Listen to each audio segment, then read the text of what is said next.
सांगली जिल्ह्यातील मिरज इथे श्रीमंत महागणपती या गणेशोत्सव मंडळाने पर्यावरणपूरक संदेश देण्यासाठी फायबर धातूतील गणेश मूर्ती उभारलेली आहे। मुंबईतील प्रसिद्ध मूर्तिकार राहुल झुंजारराव यांनी ही मूर्ती साकारलेली आहे।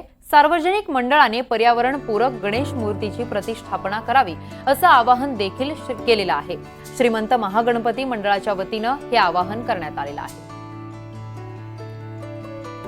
याचाच आढावा घेतलेला आहे आमचे प्रतिनिधी शरद सातपुत यांनी। आपण पाहूयात।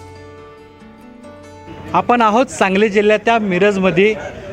आपण आता महागणपती म्हणून प्रसिद्ध असलेल्या मिरजेच्या गणेश मंडळामध्ये आहोत।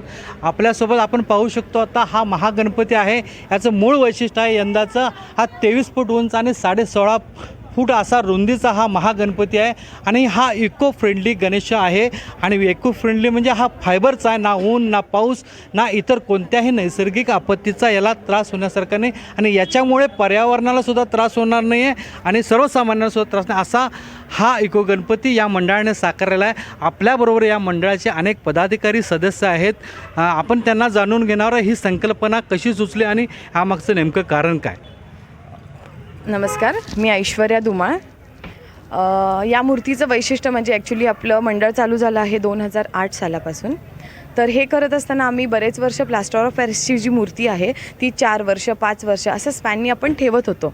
पण नंतर असा विचार करण्यात आला की ह्यावरती एक आपल्याला रामबाण उपाय काढला पाहिजे आणि या सगळ्याचा विचार करून आपण प्लास्टर ऑफ पॅरिसची मूर्ती न करता फायबरची म्हणजेच पॉलिमर्सपासून बनवलेली मूर्ती करण्याचा निर्णय घेतला आणि आज ती मूर्ती आपल्यासमोर आहे।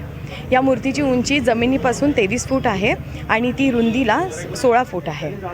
की या मूर्तीसाठी गेले अनेक महिन्यापासून अथक परिश्रम सुरू होते। मातीपासून त्याच्यानंतर फायबरचं त्यांचा मोल्ड केल्यानंतर ही मूर्ती सांगलीमध्ये ट्रकच्या साहाय्याने आणण्यात आली। मग त्यानंतर इकडे कलर काम केल्याने किमान 1 ते 1.5 महिन्याचा हा प्रवास होता। 5 दिवसाचं वाहतूक होती। या मंडळाने पर्यावरणाचा ऱ्हास होणे, भारतातली दुसरी गणपती, महाराष्ट्रातली एकमेव इको गणपती एवढ्या मोठ्या साईजची ही गणपती या महागणपती मंडळाने बसवलेली आहे। मी शरद सातपुते, NDTV मराठी, सांगली।